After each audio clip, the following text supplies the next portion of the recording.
Alright, viewers, time now for WION Newsroom. Joining me, my colleagues Adhya Juneja, who will bring us insights in the world of business. Miraj Shah, pardon me, Miraj, who's there with us for the technology updates.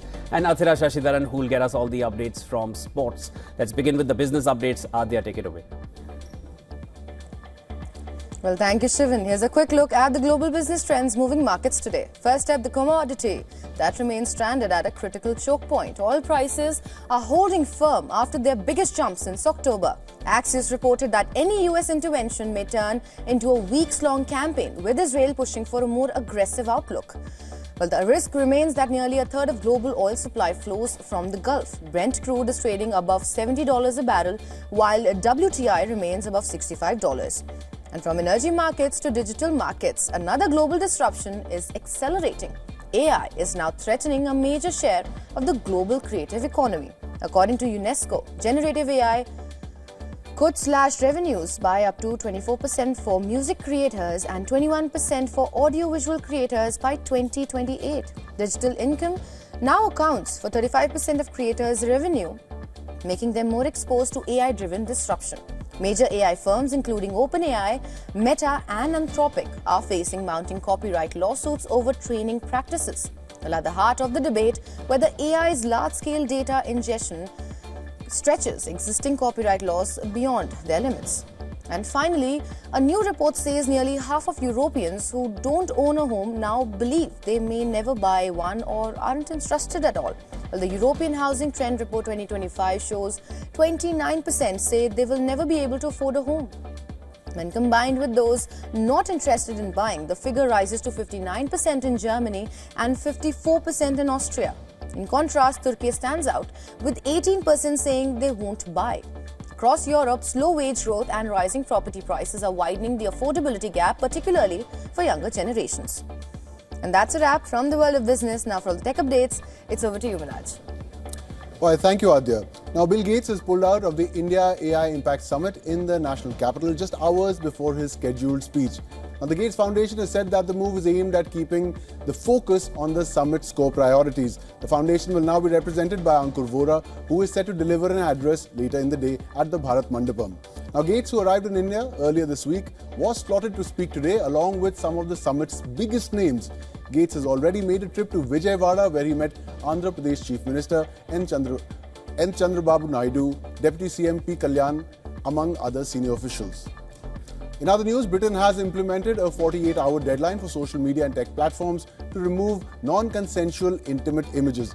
The government says social media and tech platforms could be fined up to 10% of their global revenue and even blocked if they fail to remove these images within the stipulated time.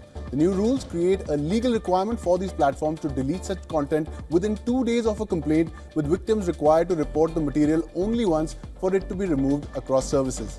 And finally, Meta CEO Mark Zuckerberg has appeared in a US court to answer questions about Instagram's effects on young users' mental health.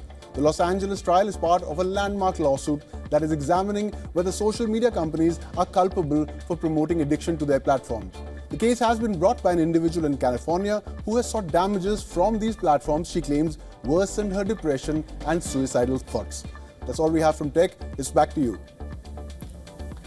Well, now is time for the sports stories. So here are the top sports stories we are tracking for you at this hour. We'll begin with football first. Arsenal's Premier League title challenge has suffered another major blow. The Gunners squandered a 2-goal lead and conceded a stoppage time equalizer in a damaging draw at Wolves.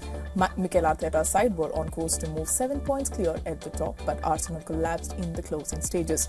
With this draw, the Gunners have reduced their lead over second-place Manchester City to just 5 points with one extra game played. They have won only twice in their last 7 matches. This raises fresh doubts over Arsenal's staying power, as they have finished second in each of the past 3 seasons. Now, over in Champions League, Anthony Gordon scored 4 goals as Newcastle swept past Qarabağ to take firm control of their Champions League last 16 play-off tie. Gordon struck all 4 goals in the stunning first-half display. With this, the 24-year-old has now become just the second player to score 4 goals in the first half of a Champions League match, and he is the first to do so in the knockout stage. It was his 10th goal of the season and competition, putting him ahead of Harry Kane, Erling Haaland in the scoring charts. Only Kylian Mbappe has more with 13. Jacob Murphy and Malik Thiaw were also on the score sheet for Newcastle as they secured a commanding 6-1 victory in the first leg. Lastly, in tennis, Carlos Alcaraz and Yannick Sinner remain on course to meet in the Qatar Open final. The top two seeds have booked their place in the quarter-final in Doha.